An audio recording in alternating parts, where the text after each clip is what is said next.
ऐसा लगता है यूएस ईरान वॉर के बीच में चीजें थोड़ी काम डाउन हो चुकी हैं। हालांकि स्ट्रेट ऑफ हॉर्मूज अभी भी बंद है, अब तो बाब एल मंदेब स्ट्रेट भी बंद हो चुका है, बट और नए वॉर्स ओरिजिनेट हो रहे हैं रीजन के अंदर। या आप ये भी कह सकते हो कि बैटल ग्राउंड थोड़ा शिफ्ट हो चुका है एंड प्रॉक्सी वॉर्स की तरफ चल चुका है। तो कौन सा है ये दूसरा वॉर? ये एकदम ब्रांड न्यू वॉर नहीं है, पुराना ही वॉर है जो फिर से चालू हो चुका है। सऊदी अरेबिया ने यमन के अंदर सना एयरपोर्ट को बॉम्ब कर दिया एंड वहीं से रीस्टार्ट हो जाता है यमन के जो अंसार अल्लाह हैं, हुथीज जिनको कहा जाता है, उनके बीच में वॉर एंड सऊदी अरेबिया के बीच में। तो इसी के अगेंस्ट रिटेलिएट करते हुए अंसार अल्लाह ने क्लोज कर दिया बाब एल मंदेब स्ट्रेट।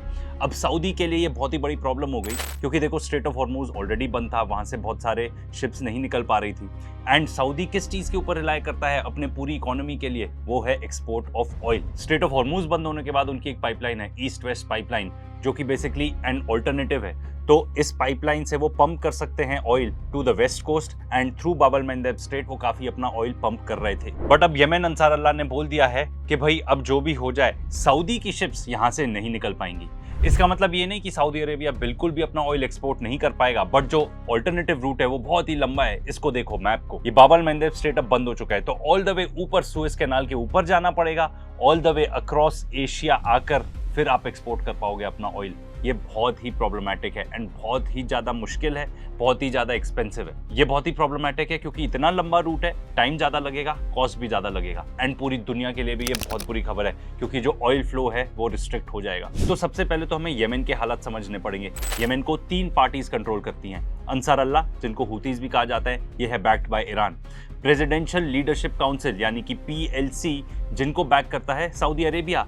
फिर है एक STC, सदर्न ट्रांजिशनल काउंसिल, जिसको बैक करता है UAE। तो जो PLC है ये यमन की इंटरनेशनली रिकॉग्नाइज्ड सरकार है। इसको 2022 से लीड करते हैं रशद अल अलीमी, क्योंकि जो पुराने प्रेसिडेंट थे यमन के, उन्होंने ऑफिशियली ये ट्रांसफर कर दी थी अपनी powers to 8 member body. And इसका क्या पर्पस था कि जितने भी ग्रुप्स हैं, जितने भी फैक्शन हैं, उन सबको यूनाइट करना, हुथीज के अगेंस्ट फाइट करना। एंड ये जो STC है जिसको बैक करता है UAE, ये एक्चुअली अपनी एक इंडिपेंडेंट स्टेट मांग रहे हैं। ये कह रहे हैं कि हमें सदर्न यमन चाहिए। एंड 1990 से पहले ऐसा ही होता था, नॉर्दर्न यमन होता था, सदर्न यमन होता था। एंड ये जो STC है ये PLC को भी बैक करता था हुथीज के अगेंस्ट। मतलब इन सबके कॉमन एनिमीज थे अंसार अल्लाह यानी कि हुथीज, कि भाई उनको हमको यमन नहीं हैंड ओवर करना है। बट PLC जो है, जो कि सऊदी बैक्ड है, उनकी लड़ाई हो जाती है STC के साथ, जो कि UAE बैक्ड है। इस टॉपिक के ऊपर तो हमने एक डिटेल वीडियो बनाया है, उसको चेकआउट करना। बट आपको ये बता देते हैं कि जो STC है वो बहुत तेजी से टेक ओवर कर रहा था यमन को। तो सऊदी अरेबिया को ये बात बिल्कुल भी नहीं अच्छी लगी एंड वो जाके खुद सऊदी अरेबिया जाके यमन के पोर्ट्स को बम्बार्ड कर देता है। जितनी भी UAE की वेपन शिपमेंट्स थी उनको बम्बार्ड कर देता है, जिसके बाद जो UAE है उसको काफी शांत बैठना पड़ता है। उसको पता चल जाता है कि भाई वो अपनी पॉलिसीज को इतना ओवरप्ले नहीं कर सकता कि जाके पूरे यमन को टेक ओवर कर ले। तो आपको ये मैप पे देख के समझ में आएगा कि ये तीनों parties STC, PLC and Ansar Allah क्या क्या कंट्रोल करते हैं। अंसार अल्लाह यानी कि हुथीज जिनको कहा जाता है, उनके बारे में भी बात करनी यहाँ पे जरूरी है।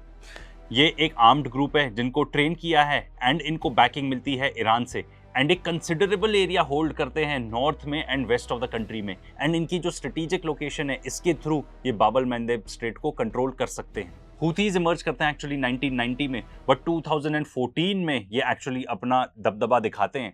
ये ओवरथ्रो कर देते हैं पूरी यमनीज गवर्नमेंट को, उनको फोर्स कर देते हैं टू स्टेप डाउन। एंड काफी टाइम तक यमन के अंदर सिविल वॉर चलता है। इनफैक्ट अगेंस्ट सऊदी अरेबिया भी वॉर चलता है यमन का।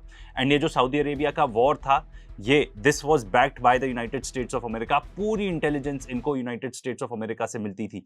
फाइनली 2022 में जाके यूनाइटेड नेशंस का एक ब्रोकर्ड सीज फायर होता है यहाँ पर। एंड जब तक वॉर खत्म होता है तब हुथीज काफी स्ट्रेटेजिक लोकेशंस कंट्रोल करते हैं अलोंग द रेड सी, जिसमें से एक होता है की पोर्ट ऑफ हुदैदा। तो कुछ चीजें अंसार अल्लाह के बारे में जो आपको जाननी चाहिए। इन लोगों का वॉर हुआ था against the United states of America, जो अमेरिका ने किया था at the behest of Israel, यानी कि इजराइल ने छू किया था यूनाइटेड स्टेट्स ऑफ अमेरिका को कि आप जाके यमन को अटैक करो। क्यों?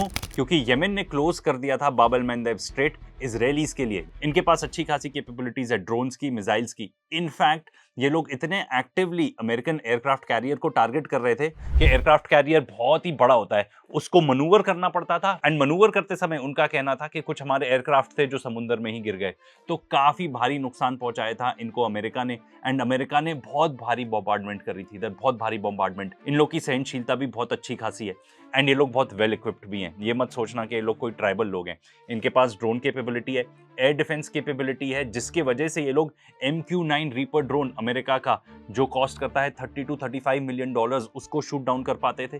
एंड इनके पास कैपेबिलिटी है एंड टाइम टू टाइम ये लोग इसराइल के ऊपर भी बैलिस्टिक मिसाइल लॉन्च करते रहते हैं। एंड इसराइल की नाक में अक्सर ये लोग दम करके रखते हैं